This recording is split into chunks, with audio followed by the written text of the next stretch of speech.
Halo manusia sekalian, ketika video ini tayang, ini adalah hari kedua setelah Idul Adha di Mesir dan hari pertama H+1 di Indonesia karena kita berbeda perayaan Hari Raya Idul Adha. Nah, terlepas dari itu semua, aku ngucapin selamat Hari Raya Idul Adha bagi kalian dimanapun kalian berada.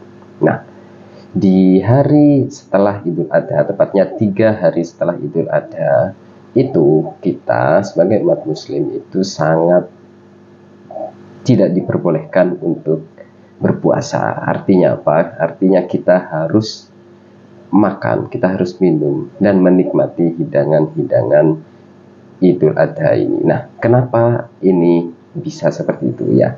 Maksudnya kenapa puasa justru dilarang di hari tersebut, padahal kita kan tahu puasa adalah hal yang baik, ibadah untuk menyembah Tuhan. Nah, kenapa ini diharamkan ya? Untuk tahu alasannya atau hikmah dari pengharaman ini, simak video yang satu ini.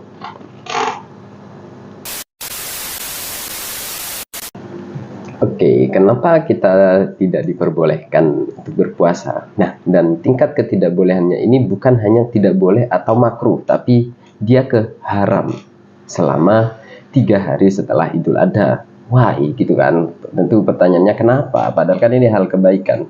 Nah, hal itu tentunya karena pada hari raya Idul Adha kita tahu bahwa di situ kita sebagai orang muslim yang mampu sangat dianjurkan untuk menyembelih hewan kurban untuk dibagi-bagikan kepada khalayak umum, sehingga nantinya setiap orang terlepas dari kondisi ekonominya itu sama-sama bisa menikmati hidangan Idul Adha, hidangan yang lezat tersebut.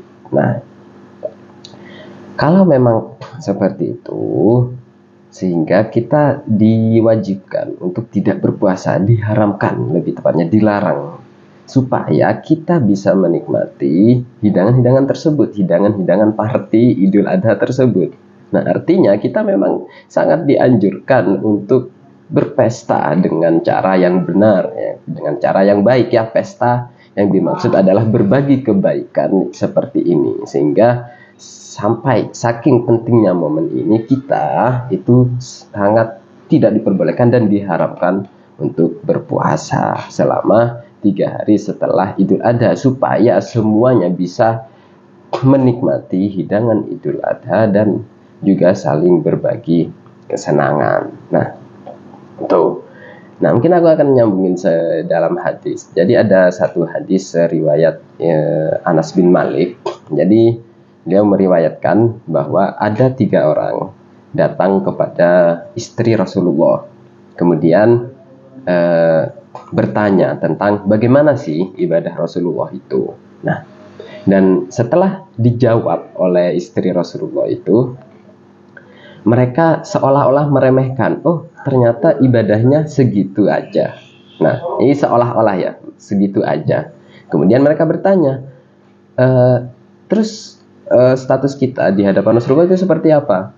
Nah, orang pertama itu berkata, saya selama hidup saya itu selalu sholat malam dan tidak pernah beristirahat.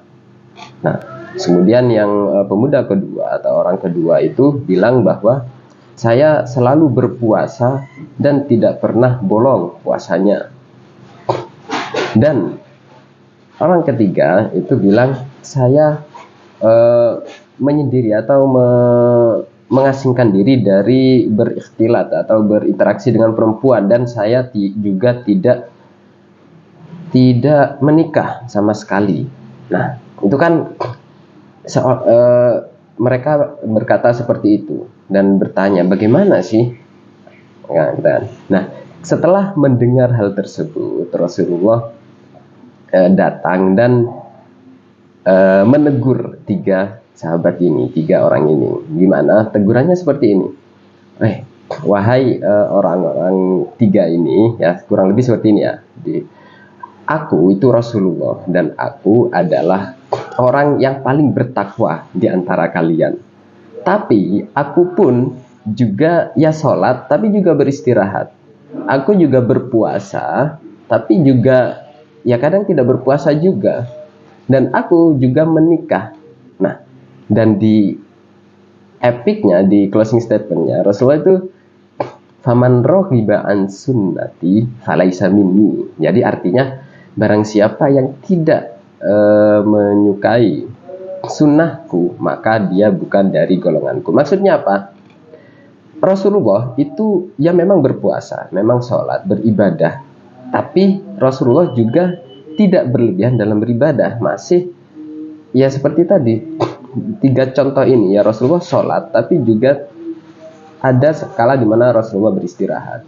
Rasulullah berpuasa, tapi juga ada kala di mana Rasulullah itu tidak berpuasa. Dan Rasulullah juga menikahi perempuan, ya kan?